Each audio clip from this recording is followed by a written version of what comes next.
Welcome back to the Presswell Podcast. We are here with a Powerhouse team from Glanbia Nutritionals. We have Rachel Schreck, the Product Strategic Manager, and Brent Petersen, the Vice President of Research here. We've been talking a lot about the Glanbia Nutritional Strength Platform, but it's always best to hear it from the horse's mouth. So, and no offense there, but love to have you two introduce yourselves, and then let's get into a little bit about your background, a little bit about the company's background, because it is obviously a very large company. And then let's talk about these 4 strength ingredients. 2 of them, I think the Pricewell audience is going to be very excited for. So thanks for joining us. Rachel, would you like to start?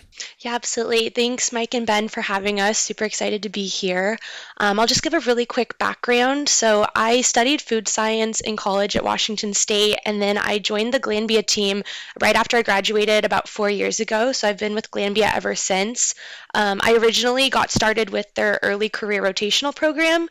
So I did a couple rotations in R&D, and then I switched over to the product strategic management side. I got hired on about 2 years ago onto product strategic management. So I've been working with the Bioactives team specifically in this role for about 2 years, but I've been with Glanbia for a total of 4, and we're super excited to be here today and talk about some exciting things happening with our company. Yeah, Brent Petersen, like Mike said, Vice President of Research.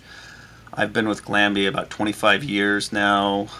Did my graduate work in molecular biology and food science. That was back in the 90s, a long time ago.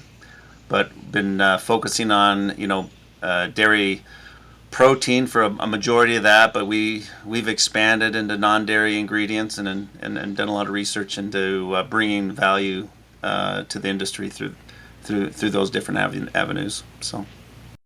All right, thanks for joining. So this already brings me to 2 questions. One's more broad. It would be nice for everyone to get a layout of Glanbia Nutritionals, maybe Glanbia as a whole, because that's one thing that we haven't talked about. We've never had any of you on the podcast yet. So I'd like to get that. And then Rachel mentioned the Bioactives team, which I already would like to know, specifically what that is as well, because that seems more up our alley, we'll say. Yeah, absolutely. Every time I talk about Glanbia, I feel like it's fun to start off by saying if you've ever had like a cheeseburger or anything, it was probably a Glanbia cheese because we are the #1 American-style cheddar producer, and consequently, we're the #1 producer of whey-based protein, and then the #2 global producer of the custom premix. So we span a lot of different areas at Glanbia Nutritionals. Brent and I are a part of Glanbia Nutritionals more so with the Bioactives, which I mentioned. So Brent does the R&D stuff, and I do more of the product management side. But we have a lot of different, avenues we go through, like premix or whey, protein, or then of course our Bioactives division. So big company, but super great to work for. And yeah, we do a lot. We also do a lot of innovation, which I'm sure Brent can touch on a little bit more because that's one of the things that his team specializes on. Yeah, so I manage a global team. We have labs. Our greater R&D, we have 14 labs across the globe, anywhere from Ireland to Singapore, Japan, China. So our team, we look at, we do a lot of dairy ingredient development. We do some plant protein ingredient development, developing new technologies around processing to deliver, more functional proteins. I have a team that works on clinical research, so we'll run some studies on some of the ingredients and bioactives we develop over the years. We'll run studies to look at efficacy and things like that. Like we've run some studies on CreaBev. We'll talk about. I have an analytical lab where we develop a lot of methods to analyze, new ways to analyze things, because one of the first things you do when you develop ingredients is you have to first figure out how are we going to analyze it so we can actually measure what we're looking for. So we do that, and we have a very large applications team. So these ingredients that we develop, we have to put them out into the market, so we got to figure out how to use them. And so I have there's a bakery team, there's a protein bar team, there's a beverage team. We do extrusion, so things like chips and Cheerios and things like that. That's a new technology we developed. We developed high protein extrusion. So yeah, my team does a lot of different things. So. Awesome. Okay, so when you're talking about a bioactive, that's basically anything that's going to work within the body to do something. Is that kind of what we're talking about? Yeah, Yes, correct. elicit some sort of physiological response. Yeah. Awesome. Okay, and so well, yeah, while we're talking about some of the proteins, you mentioned like more functional proteins.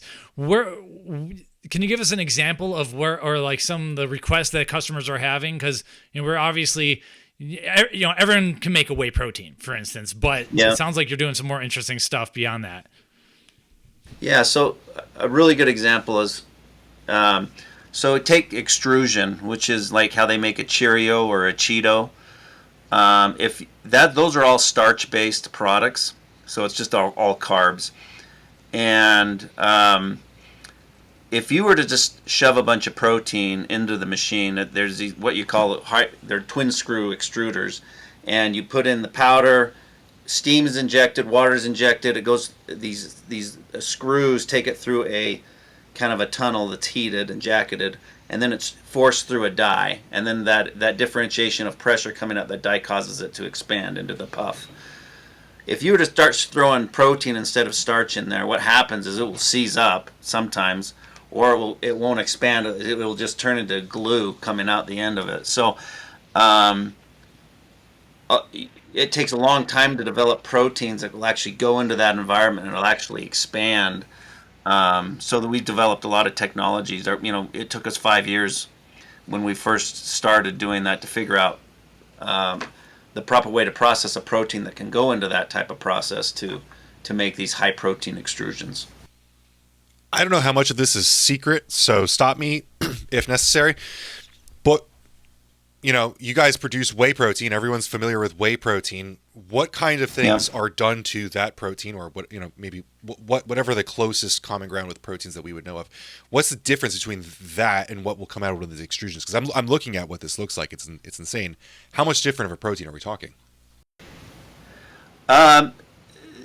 There's processing changes you can do with protein to make changes to the structure that are natural. Okay. That in order to survive certain environments. Yeah, I mean, a lot of this is proprietary. I'm not going to outline exactly what we do, but yeah. Okay. Okay, so cool. You talk about surviving certain environments, and I think that's a good transition into possibly CreaBev, because we've been talking about this. This is actually going to post maybe just one episode after a discussion with the guys from CreaPure. So like this is obviously very much on trend and everything. Creatine's obviously been around for quite a while, but one of the big challenges has been stability in beverages, and even sometimes stability in gummies and everything. So I'd like to kind of explore and understand like the story behind CreaBev and where things were, where things are, and like where things are going to go with this, because we're pretty excited to be able to get more and more creatine into beverages, really. Okay. So Rachel, I can just talk and talk. So if I don't, just butt in whenever you want to talk, and if you want, Yeah, sounds good. I think CreaBev started with you guys, and then once I joined, I kind of tagged along. So I'll let you kick it off, and I'll add where I need to. Okay. All right. So years ago, I've been in the sports nutrition industry the whole, for 2 decades now, and I remember going to the Arnold in the early 2000s, back when it was super exciting. It was almost the Wild West. So. Anyways, but there was no options for years on how to get creatine into beverages, and there was a lot of people that launched creatines, different forms of creatine, saying it will do X and Y. Some people claimed you could get it into beverages and things like that, but when you actually tested products, there was no creatine in there. There was a large multinational company that launched it over in UK. They eventually had to pull it off the shelves. I'm assuming because of stability issues. So it was kind of a niche I was gunning to fill for a lot of years. We worked on it a long time because I wanted to be. We kind of want to be the first to do that in the market. So basically, yeah, we figured out an encapsulation method to encapsulate the creatine. So one, it can survive heat better, because whenever you make a beverage or a gummy, you're going to first have it's going to be exposed to heat in order to knock down the bacterial count, so you have shelf life stability of the beverage. And then, in a high liquid environment, the creatine has to be protected, or it will degrade to creatinine. The other thing, creatine's really unstable in acidic environments. So if you figure out a way to do it in an acidic environment, that's even a more difficult feat. So that's kind of the environment of pH, low pH, moisture, heat. Those things make it difficult to have a creatine that lasts in a beverage. I also want to point out the crystallization. I remember doing some benchtop testing just with looking at like creatine degradation as well as just creatine when you're processing at these high temperatures. And when it does crystallize, I think it can cause issues in like the processing plant. So like it can crystallize in the pipes and cause issues. So there's a processing side as well as just like the functionality of the beverage or the gummy itself. Okay, sweet. So you mentioned the acidic environment. So I guess those are a lot of the problems. Is CreaBev the solution? Like, can you put CreaBev into the acidic environment? At what point does it break down in the stomach? Like, can you tell us a little about what CreaBev does? Yeah, it's a very good question. So we've developed CreaBev to be able to survive both low pH and neutral pH beverages. So it reacts. The stability curve is typically very. It's dependent upon your formulation, depending on what other things are in the beverage, how you process it. When you're looking at like beverage processing, there's a lot of different ways to do it. UHT, hot fill, so you can fill it. Fill your containers hot. You can fill it cold, but there's a lot of different ways to do that, and they all can have an effect on the product. So it's very individual. But yeah, our product's we've launched it. There's a ton of different consumers that have different types of products. We've launched it in all those different environments, and you get good shelf life stability. So your next question is, what does it do in the stomach? So we have 2 published studies on CreaBev. The first one we looked at, we kind of did in 2 parts. Because it's encapsulated, we want to see, is there a benefit or is there a problem with, say, gastrointestinal issues.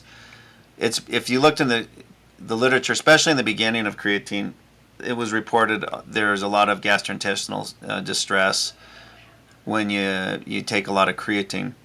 So one of our studies looked at the subjects took the creatine, and we looked at gastrointestinal distress, found that there was no issues there.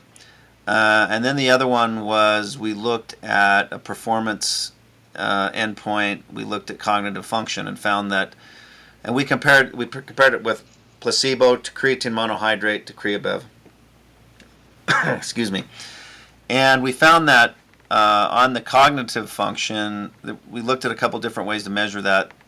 We saw benefit over creatine monohydrate in cognitive flexibility. Basically looking at what it does is that you like say sort out, you sort pieces based on, let's say, color. So you have these purple pieces and you're sorting them out. And then what they do is they change it on you to now it's not color, it's the shape. And so now you got to change and start sorting based on shape. And the speed in which you can do that, they give you a value on if your cognitive flexibility is improved after the supplement. We found a benefit on that. The second study we looked at is we just looked at the absorption of the creatine into the plasma in the blood.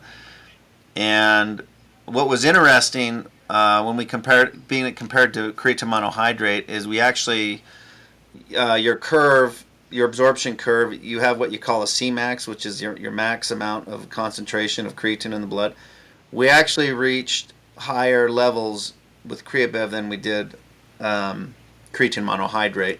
And then the area under the curve of total creatine was greater with CreaBev versus creatine monohydrate. Now, it didn't quite reach statistical significance, but it was approaching.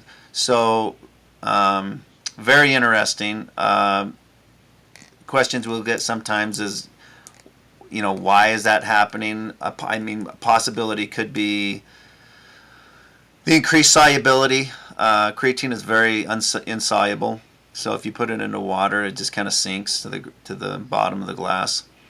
And CreaBev is very soluble with the encapsulation, so that's a possibility. Anyways, yeah, does that answer your question?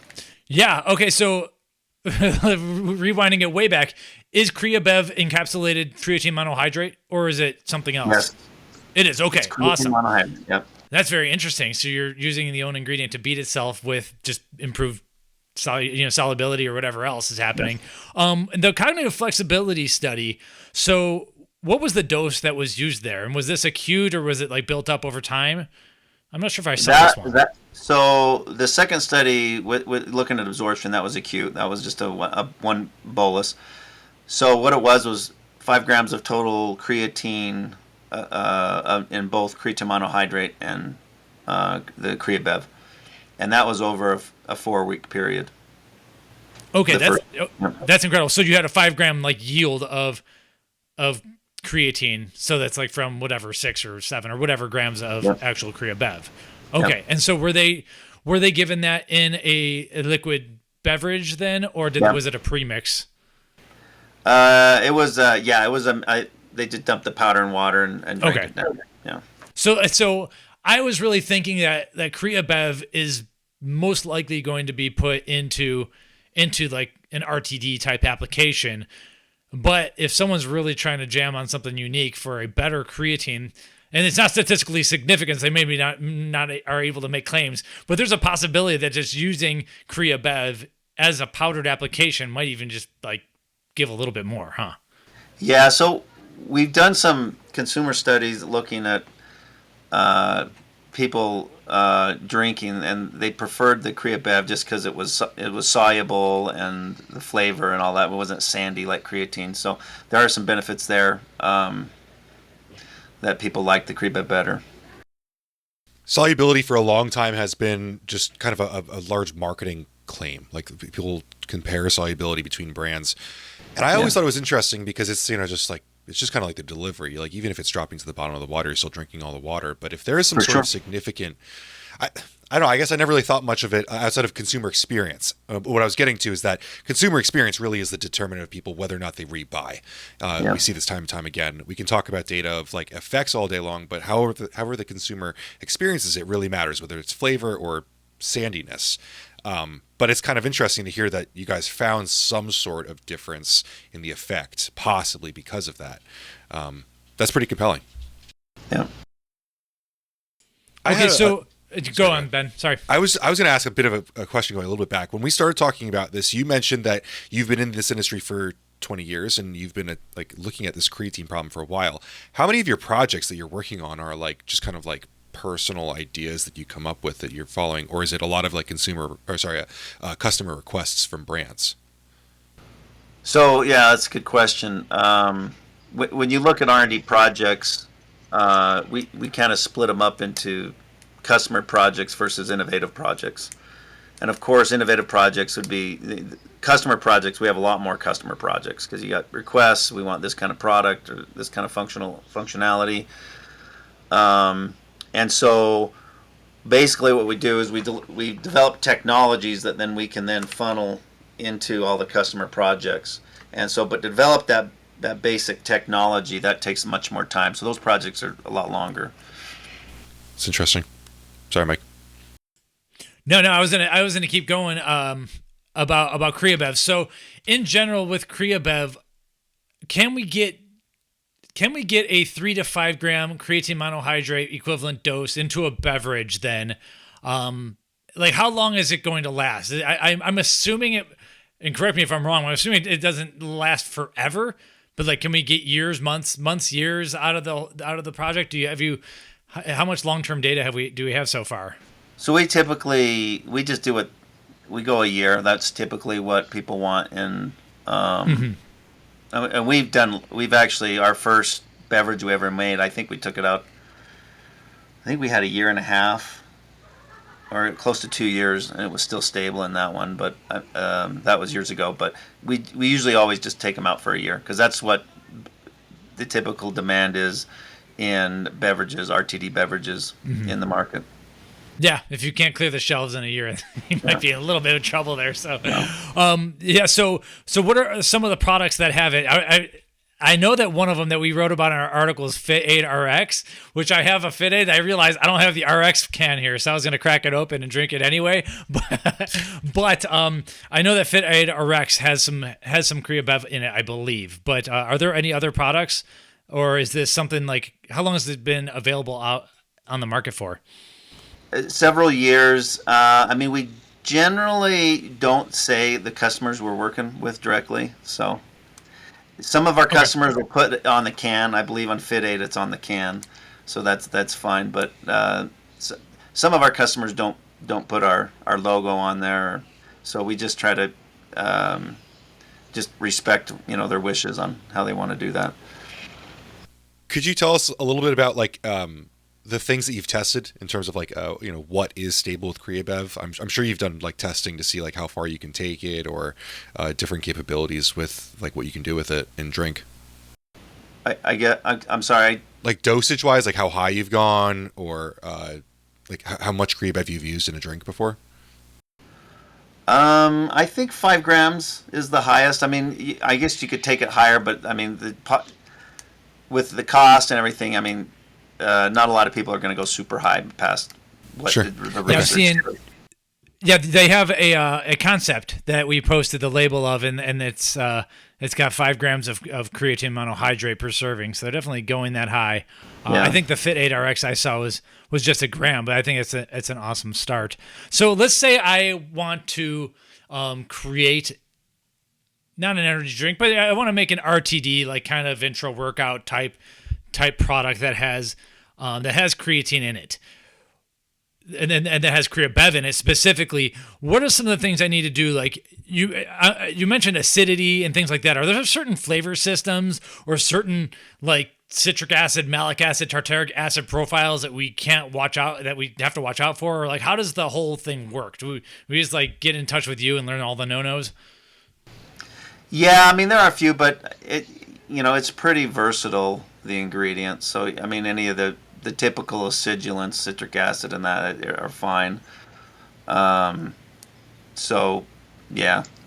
Yeah, in general, I think we have like a standard operating procedure for each of the ingredients that we can send over to customers to give them an idea of like how it works and where to start. But I feel like this one is pretty simple to work with from what I've heard. The big thing we just talk about really is like once you get your final formulation, you do want to test it and see what it look what your shelf life is looking in real time. So that's important. Gotcha. So there's are there any specific ingredients that'll destroy it or anything like that, or is we haven't. We had an issue where there was an off note with the customer, and we ended up not. We could have broke down and see what was in there. There was a bunch of vitamins and minerals. So there's a possibility you might get some off notes, but I mean, a lot of the vitamins and minerals have off notes themselves when you start adding the beverages.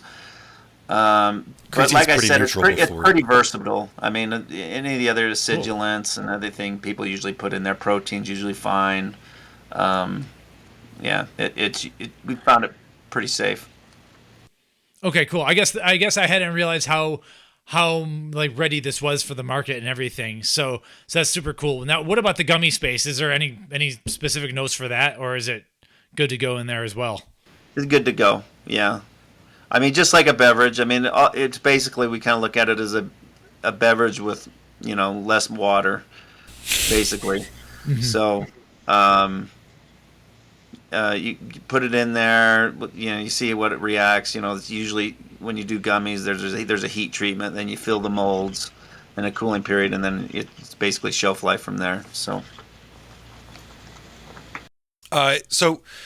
I think we've talked a lot about creatine, and it's definitely on trend. But one of the things that I was really excited to get into with this podcast is the OptiATP.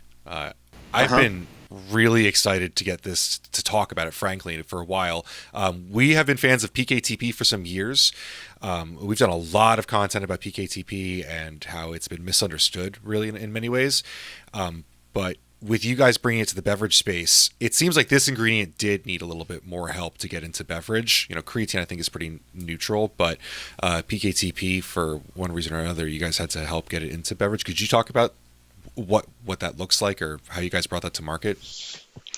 Yeah, PKTP and OptiATP, obviously our OptiATP is powered by Peak. The issue with traditional ATP in a beverage is that it degrades super rapidly in solution. So it degrades into ADP, and then of course no one's trying to supplement with that. And so it's similar to CreaBev in the sense that we use our encapsulation technology to encapsulate the PKTP, making it able to be used in these high acid, low pH environments.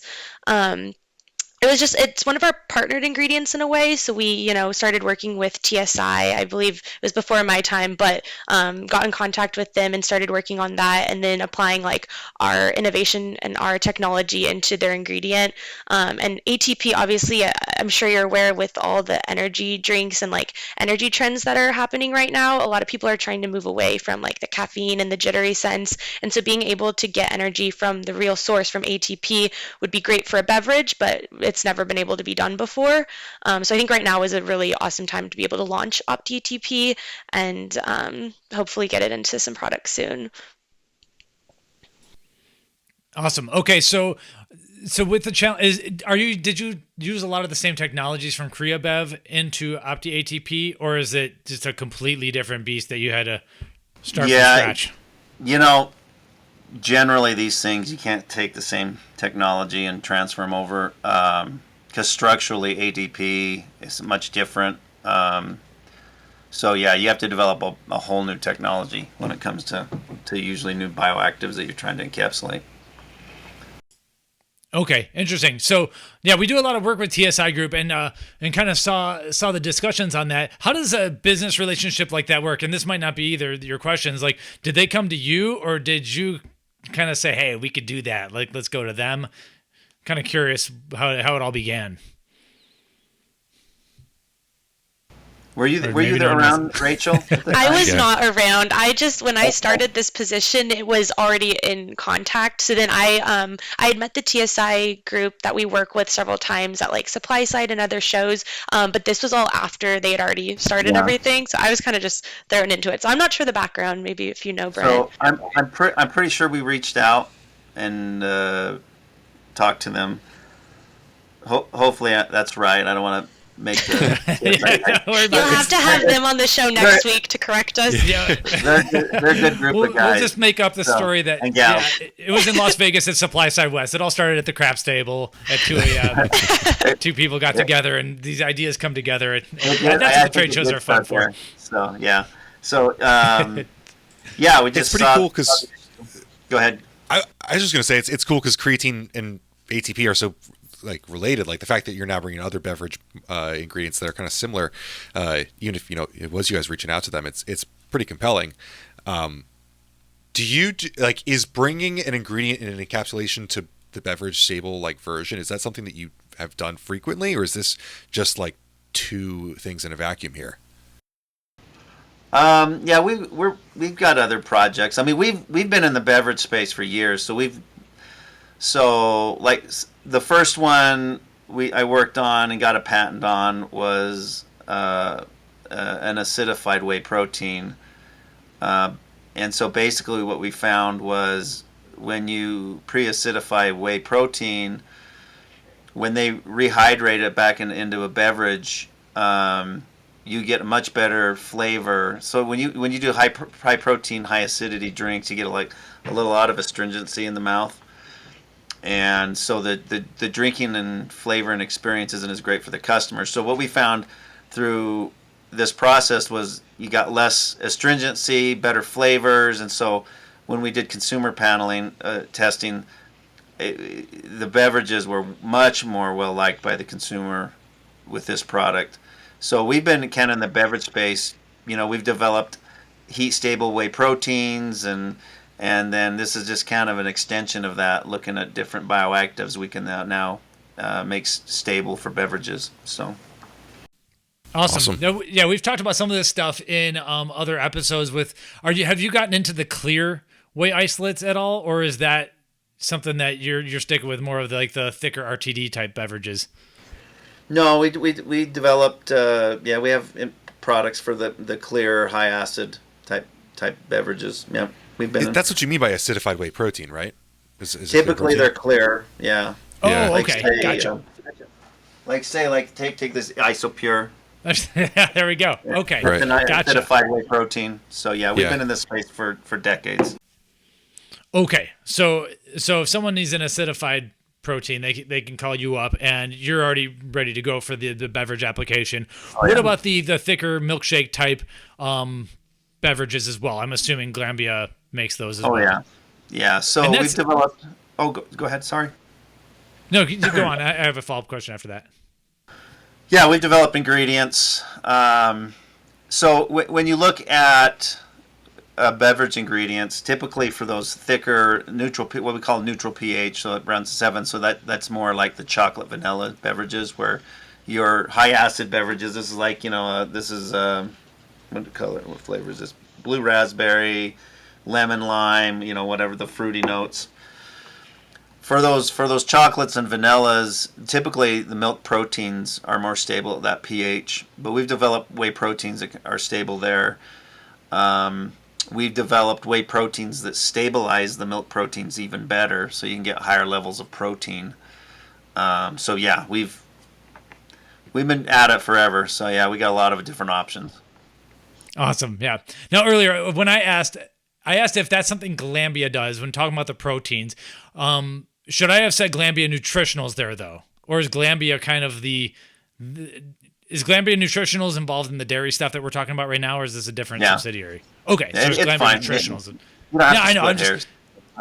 No, not at all. I just know how big of a company it is, and I'm trying to figure out who's who and everything. So it all works together. Glanbia, when I came 2 decades back in 2000, when I came, we were primarily a dairy, so we sold cheese, and we barely started selling WPI.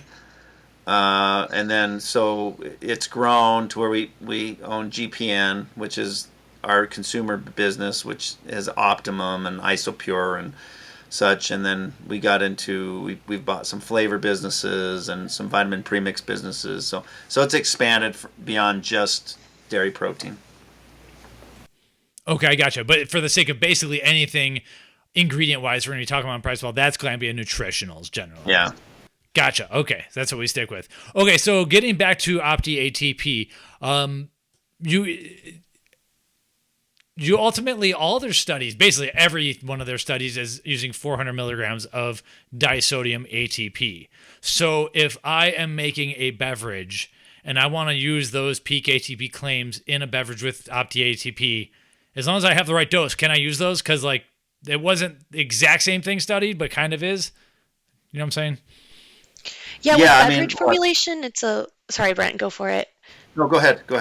I was going to say with beverage formulation, it's a little different than like a supplement panel fact. So it's not necessarily that you would want to put all 400 milligrams into a beverage, because the idea is maybe the consumer is, going to consume 2 beverages a day or ATP from another source. So typically, I think it would be maybe about 100 to 200 milligrams of the active ATP.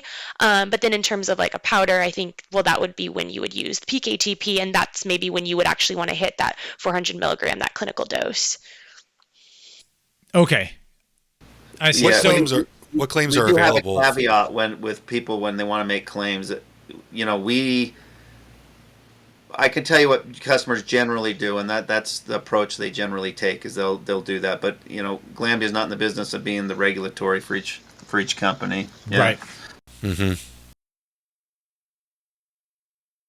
Are there any claims available at those dosages? Like what can you say that OptiATP does? Like, what do you allow companies to say about your ingredient, I should say? We ultimately leave it up to them. We have the claims that, like peak ATP is claiming with their ATP, so we can maybe generalize that a little bit more and say like may support with like muscle building or energy output or whatever it may be. But ultimately, like that is up to the customer, and we just give like a little bit guidance here and there. Okay. That makes sense. One of the things that we see when Kyowa sends over the Cognizant claims, they have like at 250 milligrams, 500 milligrams, and then just like the more general claims for the lower doses that can be made. And so like, I think that's kind of what you're slightly mentioning here is the more general stuff. We would keep it very high level in general. Yeah. And then if the customer, they can take on whatever they want to take on with that. But with most of our bioactives, that's what we generally do, just because we don't want to get into any issues where they're making very specific claims but aren't using the proper dose, and then we get involved. So it's easier that way. Yeah. Okay, so as of right now, you made it sound like there, this right now is July 9th of 2025. You made it sound like there is not currently an application with OptiATP in it. Correct. So we just launched this product back a couple months ago. So obviously the R&D process with all of our customers takes a while, maybe like 1 to 2 years. So sending lots of samples, we would love to get, more inquiries and be able to send out our information. So if anyone listening to the podcast is interested, they can definitely contact us to, learn more about it. But as of right now, because we just launched, there's not enough turnaround to have it in a beverage yet. But hopefully very soon, we'd love to see some launches. Yeah, absolutely. All right, cool. So this is the chance where we get to talk about what is your dream formula to have ATP in it. I do see there's possibly a concept that is doing a liquid L-carnitine alongside. Is that? Yeah, when we were like looking at OptiATP and just all the different ways it can go within like the energy or sports drink beverage market. A lot of these beverages are combining a few different ingredients. So really like OptiATP could be used for energy at different stages of the day or like different consumer preferences. There's a cognitive study on peak ATP. So if you're interested in going that route, like maybe you could make a gamer focus RTD beverage that has other ingredients along with OptiATP for like known for focus, or like a replenish and recover, maybe like an electrolyte drink, and then again featuring OptiATP, as well as like the typical energy drink. I've noticed some trends that again people are kind of avoiding caffeine a little bit, or at least they want lesser doses of caffeine, but they're still interested in these energy beverages or energy RTDs. And so being able to add OptiATP maybe with some like BCAAs or other ingredients would be really cool to see. That way, OptiATP is in it, but there's so many other ingredients working all to have one purpose.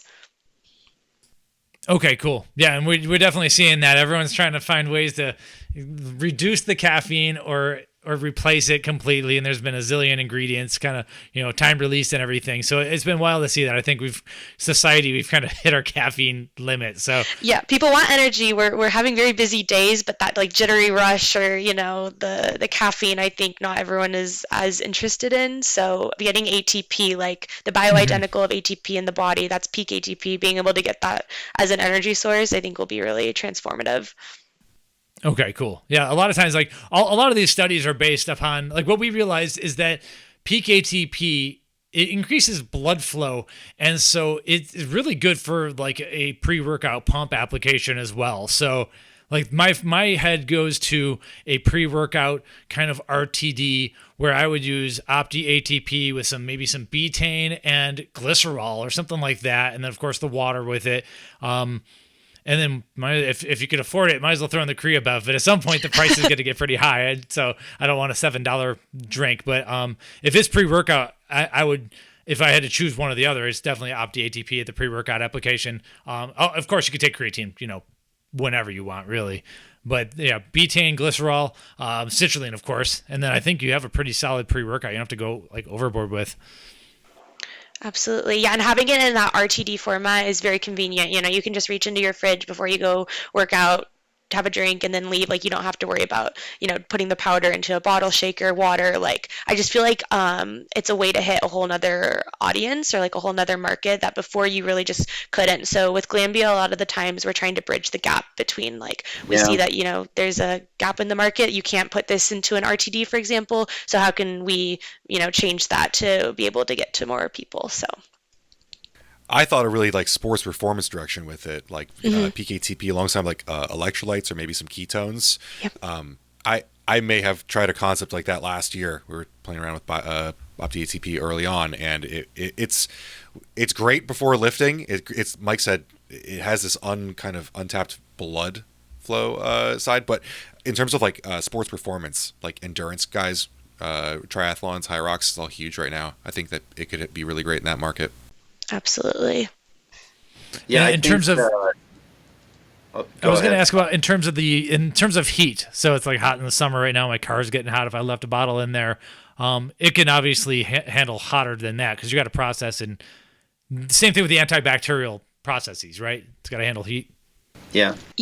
Yep. Our stability data was done using like a hot fill and then in ambient or room temperature storage. So then if you are storing it in a refrigerated storage, you would likely have even less degradation over the 12 months. But we were doing our stability studies in like a harsh environment just to prove that, at the end of the 12-month shelf life, there still is OptiATP in the final product. Yeah, Brent, were you going to say something there?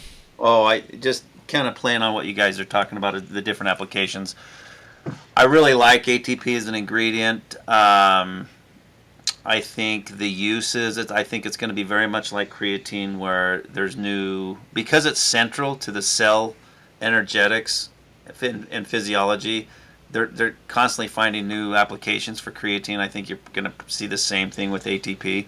So I think as two ingredients, there is a little overlap. The primary function of creatine regenerating ATP, but ATP has its own functions, like with blood flow. So like when you're the research is reporting when you're in low oxygen environment, your erythrocytes will kick out ATP, which then bind to endothelial cells through the purogenic receptors, and then cascade down an NO response to increase blood flow. So there, you could possibly see some synergistic effects with, say, a citrulline being a different mechanism.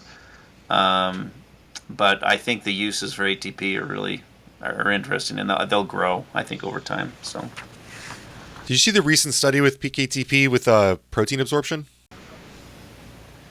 did it just come out?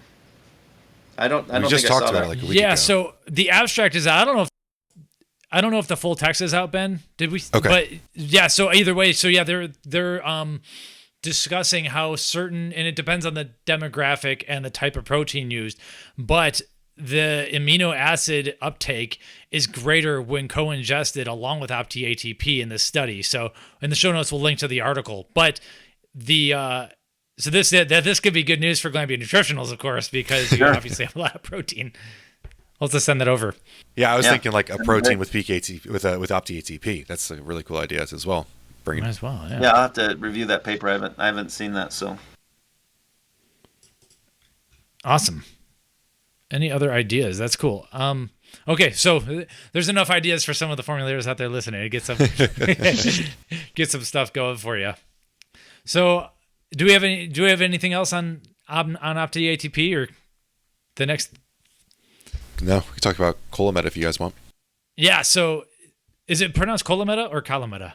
Collameta. Collameta. Sorry. Okay, so Nope, you're good. This is and I'll let you introduce it. But what I recently realized myself, not that we need to turn into the mic show, but I always like to give a little bit of my anecdotes. And so I was having a sluggish month, and I was trying to look at what had changed. And one silly thing that changed for me was that I went cheap on my magnesium supplement. I usually get magnesium glycinate. I use magnesium citrate. And I realized that I was not getting enough glycine in. So I immediately started taking some collagen and switched back to a glycine before bed, and just like immediately felt just better in general. So I think like I'm a little bit low on glycine, which made me realize that I should be taking collagen more than I do. And so I'm like, I've gone from like, oh, whatever, it's college. A lot of people like talking about it and everything, to like, oh no, this is like definitely been experiential for me. So now I'm at the point where I have to like really start digging into the different forms of collagens, because there's many of them. And we recently discovered in your strength platform, you have Collameta. So with that introduced, I would love for you to tell us about Collameta here. Yeah, well, going off of that, collagen production actually begins to decline as early as at age 25. So, collagen supplementation should really be of interest for a wide demographic of consumers. And we launched Collameta in North America last year, right after I had turned 25. So, I was like, okay, this is great timing for me personally. But essentially, I'm sure everyone knows the benefits of collagen. Like, collagen itself is nothing new, and it's a very saturated market.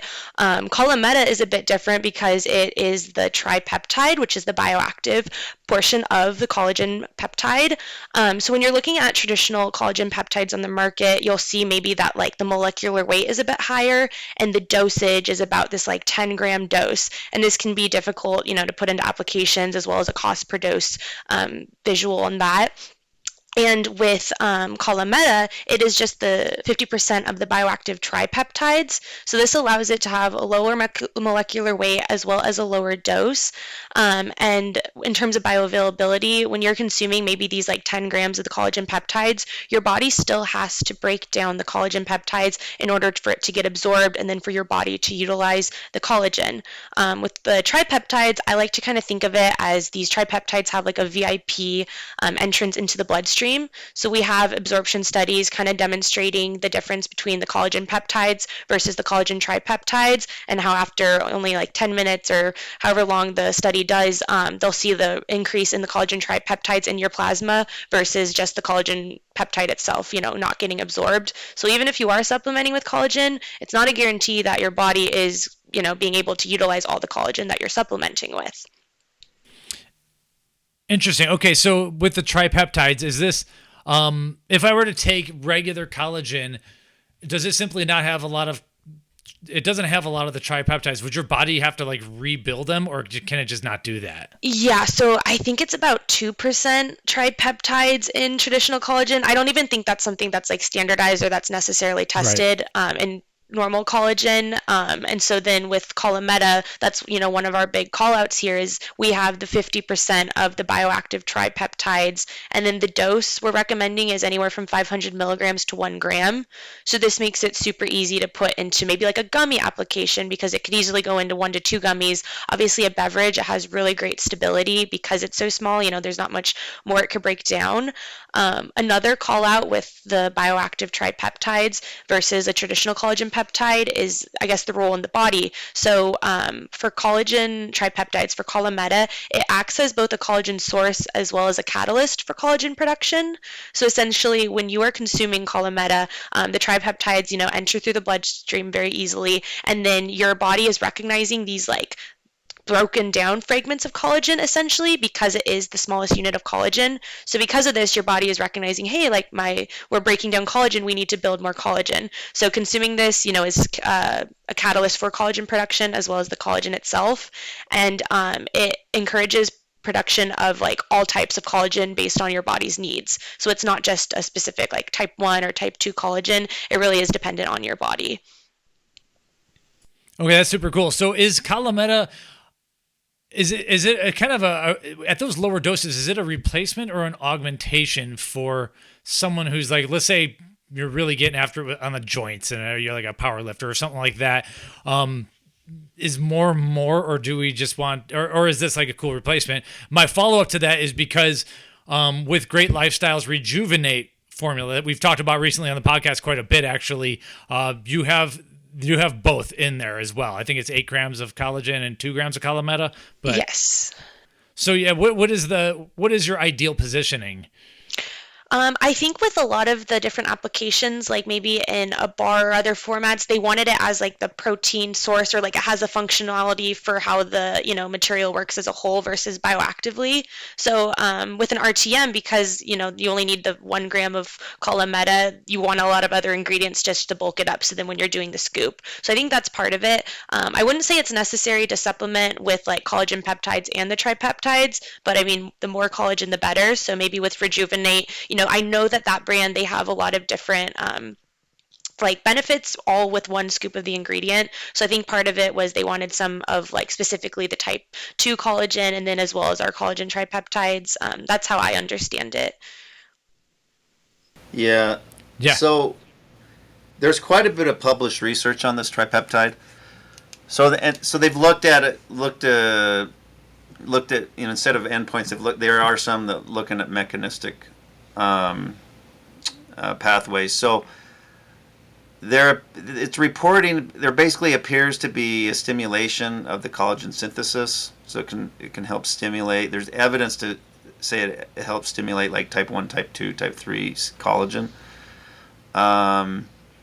So if you look at the data that's reported as a whole, you could surmise that it could be a replacement to just a big bolus of a bunch of collagen, because then a lot of the endpoint studies are just looking at just the tripeptide, and they're finding improvements in joints, looking at skin flexibility and things like that, and that's without a big bolus of collagen to go along with the tripeptide. So I would say, just with the evidence from looking at the data, you could use it as a replacement. Could it be a benefit added to, both of them together? I don't think there's any studies looking at that. Possibly, but haven't seen the evidence. Okay, awesome. And so, Brent, from your knowledge, you don't need to know this or anything, but is there anything in collagen or glycine is there any reason why it would give me like more energy or a better like experiential effect that I seem to be feeling? And I'm pretty sure I'm not like having a placebo effect or anything. Like, is my body just low on glycine? I didn't realize it was like, it's not an essential. So I'm just kind of curious, like, why collagen is just like this thing that just like slipped under the radar for me. Yeah, glycine's an interesting amino acid. There are some review papers looking at different benefits of glycine. One of the things is there are a few studies looking at the benefits of sleep.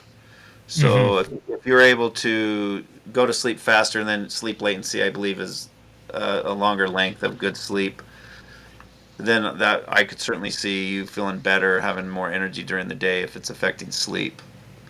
So I would say if there's any mechanism I'd propose, that would probably be that. So Okay, gotcha. Yeah, and so I mentioned glycine because it is one of the 3 amino acids in the tripeptide, and the most. I'm not sure. So the tripeptide, there's many different tripeptides, right? But like the most common ones, at least the most common one, does have glycine in it, right? Yeah, the one they're referring to is it all has at least one glycine amino acid. Okay, cool. I'm gonna have to get some Collameta. So it is a marine source, right? Correct. Yes. From fish. And does it have any like fishy kind of taste or smell to it that has to be worked with? It is, I mean, because it is like a fish collagen powder, it does have a fishy smell and taste. However, we've noticed that because the dose is so low, like it's really not an issue. But also, when we were working with prototypes and all that, we worked with our flavor house and used the flavor masker for some of them, and found that like the flavor goes away completely, the fishy odor and everything. So it is something to be aware of when you're formulating. But I wouldn't say it would be like a very big issue at all.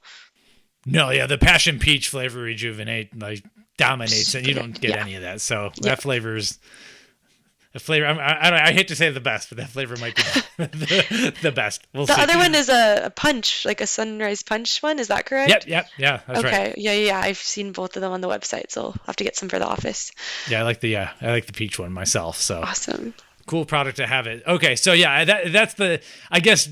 Just where I'm at right now, I'm more into like just throw me all the collagen and glycine for the time being, at least, just because I feel like I need to catch up. I was definitely low on something, so it's been working for me so far. So I'm gonna have to get a little bit of Collameta going too. Yeah, I feel like everyone should supplement with collagen. So I mean, if it works for an RTM, then it's super easy application. But Collameta really could go into anything. So it'd be cool to see them in like gummies or a gel or an RTD, wherever formulators want to take it. I do have a question, actually. So one thing I read, this is on Twitter, so take it with a grain of salt, but if you are using collagen that comes from bone, that you may be getting more heavy metals than you bargained for. Do you have heavy metals testing on Collameta or anything like that? So Collameta comes from fish skin, Right. like the skin of the fish, and I haven't seen that. I'll have to maybe try to find it on Twitter or something. I'm not sure, Brent, if you've noticed any or have any experience with that, but I know that ours is sourced from the fish skin itself, and I imagine we do all the testing for it. Yeah, bioaccumulation of heavy metals, I don't think happen. Like you said, I think it happens in the bone. I don't think that happens in the skin. So we'd have to look. I don't know for sure, but if I was to guess, it probably would have less than say if you're pulling it from the bones.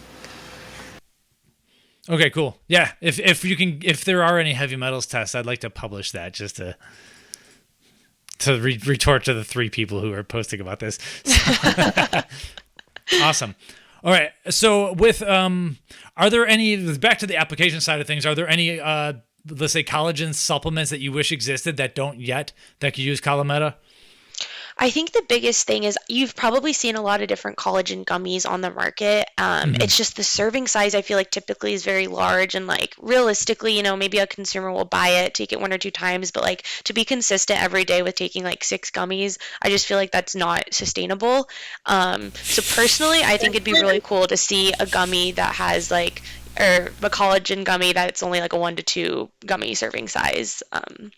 And that makes sense. Ben's laughing. I'm laughing over here because gummies are like my favorite. Like if you gave me like a six gummy serving, like I'm not great at finishing a lot of supplements, but I will eat all of the gummies in a container if they taste good. Really? Yeah, oh my gosh, we have the opposite problem than Ben. But I do understand what you're saying though. One of the things about collagen for me is that it's like basically all very generic out there, and it's like, it can be easy to tell people like after 25 you should eat collagen, but it's like it's just kind of like a sea of just like generic collagen. So for you guys to stand out and have a difference about your ingredient, I think that's really compelling because it's a hugely commoditized industry or community, I should say. So I'd love to see more gummies with Collameta in it, because I mean that's really cool. Yeah, it makes sense. Hopefully some gummy customers are listening right now. Cross my fingers. Yeah, I mean, I'll definitely be reaching out to friends with this kind of stuff. Yeah. When we have these podcasts, it gives me a lot of ideas that I like go pester people to make because we want to see that kind of stuff. Right. It's also great because everyone has heard of collagen likely. Like a lot of people know the different benefits, so you don't need to educate the consumer in that sense. However, not a lot of people maybe know about the tripeptides or like what the bioactive portion of a collagen, peptide is. So there is like some component that's like new and exciting and people want to learn about, but it's not something that you've never heard about at all. So I feel like it's kind of a nice balance. It's kind of funny, when I sat down to do my video on your beverage stable ingredients, I expected to be talking a lot about CreaBev and OptiATP, but once I started reading about Collameta, I found myself like thinking like, I only have 90 seconds in these videos, so like I have to like allot it to like, what really is worth it. So I was like, wow, I actually want to talk about this a lot more than I expected, because collagen, like kind of like you said, like, everyone kind of understands it. Everyone knows they probably should take it. But to have something extra to talk about is pretty cool to kind of really differentiate it. So it's probably easy to get to consumers. Yeah, definitely. I feel like I'm biased because this was like the first product launch that I got to like fully be a part of and see through from my career, because I'm still in like, a bit of the early stages. So I'm always really excited to talk about collagen and Collameta. So whenever anyone else is like agreeing with it, I'm like, okay, cool. Like I don't want to be biased, but I just think it's so awesome and like a great, differentiation from other collagens. Yeah, it But, totally like, makes kind of sense. Sorry. I was gonna say, like, we had another podcast. Do you want to take 600 milligrams of ashwagandha or 60? Like, you could do so much more, because now we're starting to talk about, the gummies, capsule-based applications if needed, or simply just a smaller tub. And like, some brands don't want to be shipping all this weight around with massive honking tubs. If you could shrink the tub size down, now you just saved on like plastic, scoops, and then also shipping and all that. And it's not just like this massive thing that's going to take up space in the pantry and everything. So I think there are a lot of benefits when we see like you're able to do the same or better with a lower dose. It's kind of, and then that's like less stuff smacking the gut too. So less stuff to have to deal with. It all just makes sense to me. Brent, have you guys done any other applications outside of gummies? Is that just kind of like the application that makes sense for collagen? Are there any other foods or ways that you've delivered it? Yeah, I mean, because of the low dose, I mean, you could put it on a, we have these high protein snack, these extrusions like puffs and things. You could probably put it on the coating of those. You could put it in shots. There's a lot of different areas we could put it, just because it's such a low dose. Yeah. Interesting. Ooh, collagen shot. Okay, so is this quote unquote beverage stable then? does it come? You're shipping it as a powder, right? It's a powder, but it can go into beverages, RTD beverages, absolutely, and shot applications as well. Yeah, since it's a peptide. Peptides are generally more stable. So if you look at, say, whey protein's a big globular protein, has a big 3D structure. Once you put a lot of heat on it, you can actually unfold that structure, and then the hydrophobic regions start to come together. But since it's a peptide, it generally withstands heat, and we've tested it, so it's pretty stable in heat. Awesome. Okay, and that brings us to the whole peptide trend, actually. And so, like, there's some companies that are kind of taking advantage of the increased amount of discussion and searching of the word peptide. Obviously, it's such a broad word and everything, and a lot of people are looking for, like, the quote-unquote peptides that are not dietary supplements, I'll just say. But at the same time, you could possibly put together, like, peptide shot, and then it's like the collagen peptide shot or something like that.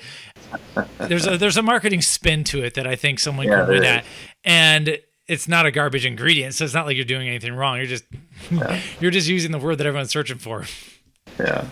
All right, I have ideas now. I think it's pretty funny that like the name peptide has gone so interestingly in terms of like public perception of it. Like, just having gone through high school science, I know what a peptide is, and like I know it's not, it's just only that category. But collagen, I mean, you guys are talking about some pretty cool claims for it here. I mean, it would be pretty cool to have like a health and beauty collagen product that says peptides on it. I think it would make sense.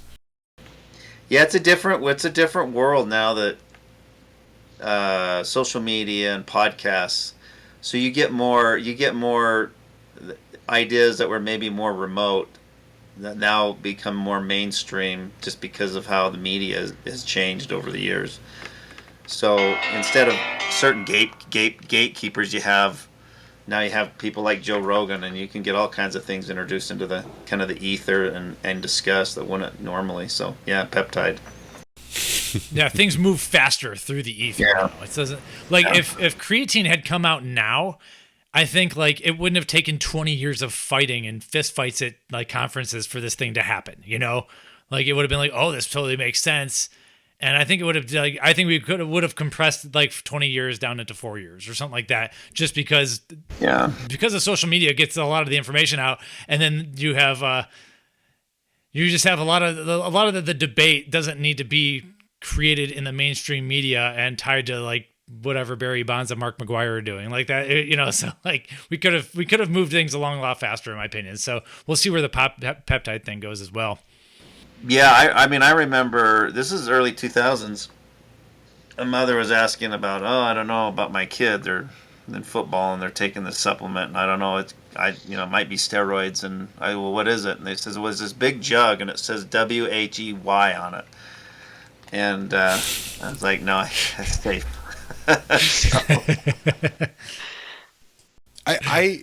I really do think that creatine's going to like have, like a very sharp shoot up over the next few years because of like kind of what you're talking about here, this ether that moves very quickly. Yeah. And we seem to have just kind of picked up creatine there. But it really is fascinating how much supplements have become mainstream. Talk to people that used to think that creatine and whey were steroids, and they're using them very like around their household now. It's they don't even think twice about it, which is pretty cool. Yeah, my wife's best friend from she was young, and she's the furthest thing away from an athlete. And she was visiting my wife, and she asked me about creatine because she's taking it now. Her doctor has her on it, and she's a grandma. And that's cool. So, yeah, that's what excites me about like the CreaBev direction, because people pick up beverages at 7-Eleven or any sort of convenience store every single day because they, it'll help their I don't know, their focus, their mindset, how they feel. And I think creatine is going to be like very accessible very soon in a way that isn't like, people have to go buy white powder and mix it and hope that it tastes good. But getting it in a beverage and not even thinking twice about it in the way that they think about caffeine. Caffeine's a dietary ingredient, but people don't think about like, do I want this or not, in the same way that they think about creatine. So I'm really hopeful that CreaBev is going to bring it to a much more forefront position for people to kind of like just normalize it. Yeah, there's like, you go to like a Sprouts Farmers Market we recently talked about on another show, and it's like all these beverages, there's no creatine beverage there yet, or beverage that would have creatine, but I think I could feel that coming, Yeah. where like a lot of moms and women type shop and everything who are looking for natural things that actually make you feel good and everything. And I feel like we are close to getting like one of these drinks having some CreaBev in it. Well, creatine's going from being like fringe. Like people used to be like, don't take that because it'll mess up your stomach. Like you mentioned, Brent, like that has been disproven multiple times. Or they're worried about kidney health or all these different things that really never had any basis. And now it's going to like Huberman's talking about it and how you need to take all these grams of it, and it's becoming very like it's no longer 50-50. It's very, very shifted positive. So. I think the stage is set. I mean, FitAid is definitely out in the market. I think they're very like big in the CrossFit market, which is great. But I'd like to see it get into like that convenience store sector. Definitely.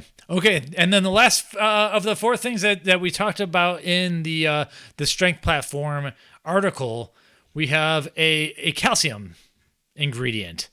So it's called TruCal. Would you mind giving us a quick rundown on that? And then we're pretty much good to go here, I think.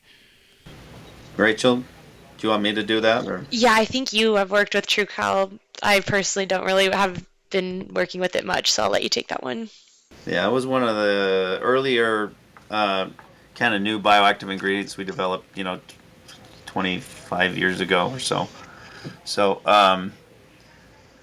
basically what it is particularly in the early 2000s, calcium was quite popular for, help for osteoporosis and bones. And what we did is we isolated the minerals in whey and milk. And so when you pull out the minerals in whey and milk, it's, milk's known for calcium, but milk brings all the other trace minerals. There's a lot of, phosphorus, calcium, phosphorus, magnesium, zinc. There's a whole family of trace minerals in milk, and so it's a good source of a lot of the minerals. So if you look at the research, they've done studies where they compared calcium carbonate versus trace minerals, and they found that they had much better effects on the bone, positive correlations on the bone when they had the trace minerals versus just the one calcium carbonate, just the one calcium mineral. So if you look, there's quite a bit of evidence being reported in the literature looking at that. We did a couple of our own studies. We did one preclinical where we compared TruCal delivering calcium plus all the other minerals versus calcium carbonate, and found improvements in bone strength in the animals. And then looking at it in humans, there's two markers we looked at. We had subjects take calcium carbonate and then TruCal, and we looked at two endpoints. One is the urine helical peptide, which is a measurement of bone breakdown, essentially, and then one called bone alkaline phosphatase is another marker, which essentially is another looking at bone reabsorption or breakdown. Your bones are constantly in a state of breakdown and building up. So there's just this catabolic balance with the bone, and so if you're getting more breakdown over time than building up, then of course you're going to be in a state of osteoporosis. So these two markers, looking at those, essentially the group that had the calcium carbonate had no effect on either of those, either urine helical peptide or the bone alkaline phosphatase. But in the TruCal group, you had significant drops in both of those. So it had an effect of lowering the catabolic effect on that bone. And so looking at the preclinical work, probably you could surmise that even if it's not having an effect, it most likely is having an effect on the anabolic piece, but that study did not look at it, so I can't say. But if you're blunting that catabolic effect on the bone, then naturally you'd have an effect on increasing bone strength and tensile strength of the bone. So it's an easy product to add to a lot of different. It's good for beverages or bars or snacks or anything like that. So Okay, cool. So generally, like the whey proteins already have plenty of calcium. Maybe not the acidified ones that are clear. Those are usually lower calcium. So you could add this though to anything where you want mostly more calcium, but also some phosphorus, magnesium. Well, I think it's cool. I think in the percentages, there's like slightly more potassium than sodium. So even the ratio of that is like right. yeah. No, milk's good source of potassium. So that's something that if you look at, I think the epidemiological data, in potassium, the population's pretty low in potassium. Yeah. So it's a good source. Yeah. All right, cool. I don't have any specific questions on calcium. It's something that doesn't come up too often in our community. It seems like, and yeah, it seems like the RDA is very, very high for calcium. So we've had some controversial takes on this podcast where was it Dr. Barry Tan says that, he doesn't think that the RDA needs to be as high as it is, but at the same time, you basically, if you're not taking dairy, you're pretty much going to have low calcium intake. And that's where like supplementing with TruCal could possibly help. Yeah. And you get all the other minerals. So I think that balance of minerals there's probably something there than just taking a lot of just one. That makes sense. And we talk about that a lot too, like the entourage effect when we're talking about like natural sources of caffeine versus just like straight caffeine anhydrous.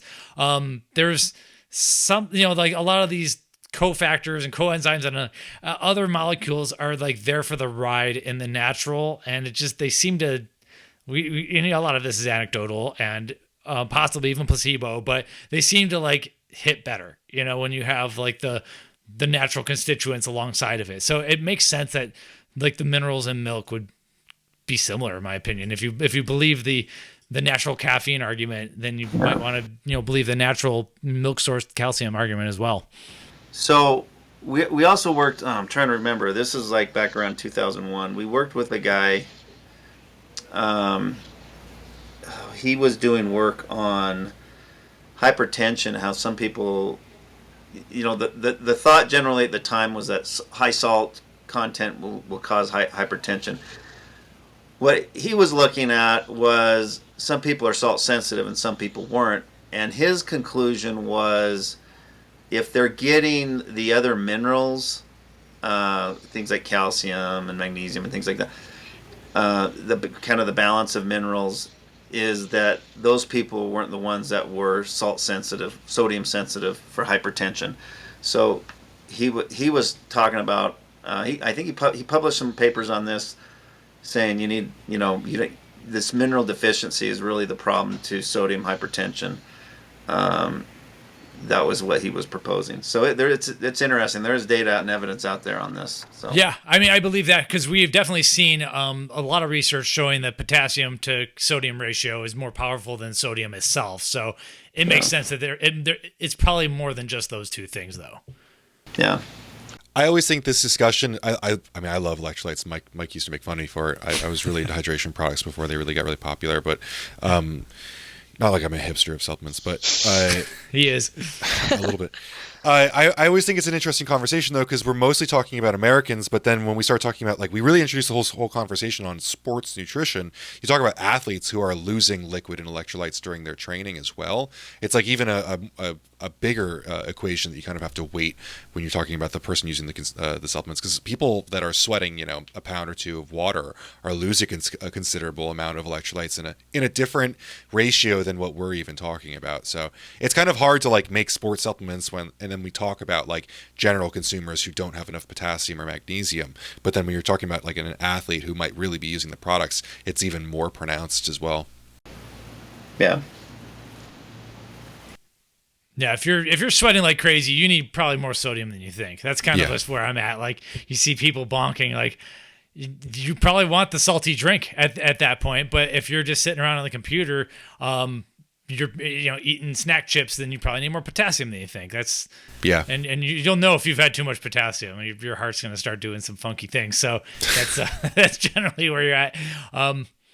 But yeah, so those two they depend. But yeah, it's nice to have this stuff coming along for the ride a little bit in a calcium supplement, Sure. especially because I'm imagining calcium is going to be marketed towards older people, and they might not be worried about all this stuff that we talk about that we worry about. So it's nice to give it along for the ride. Totally. Yeah. All right, cool.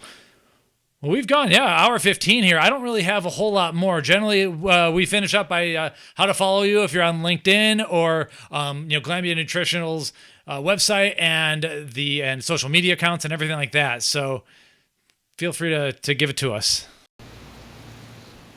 Yeah, I'm an old man, so I don't do social media. I think I have a LinkedIn account, but I don't think I've ever posted anything there. So, if you want excitement and pizzazz in your life, don't follow me. So, Yeah, He's got like the default icon on LinkedIn. and like that's why he's not accepting my friend request on LinkedIn. He's not checking it. I've had people like contact me and said, "Boy, you have so much posted on your LinkedIn account." Wait, you do have a picture? Okay, you do have a profile I have picture a at least. picture. That's pretty much all I got. So, Well, I just sent you a connection. So anyway, I don't know, Brent. It's like 20 years of doing this. I feel like you got a lot to say on LinkedIn. Yeah, you should get involved here. I with my job, and I have 5 kids. Nice. I don't have a lot of free time in my life. Totally makes sense. Get one of your kids to run your LinkedIn for you. Yeah, maybe they could do that. That's a great idea. What about you, Rachel? And then the Glanbia Nutritionals sites and any social media accounts that there might be as well.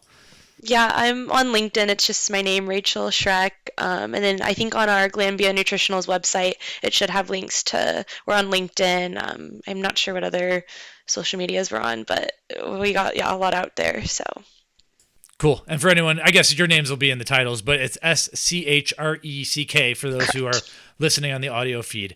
Excellent. Well, I believe this is going to be episode 174, so I'd like to thank you two for coming on. We've been excited about some of these ingredients. We're hoping to put them in some fun stuff coming on up and everything. So feel free to follow everyone, and thanks again for joining us. yeah, thank you so much for having us. Yeah, You guys- good to meet both of you. Appreciate You too. the opportunity. Yeah.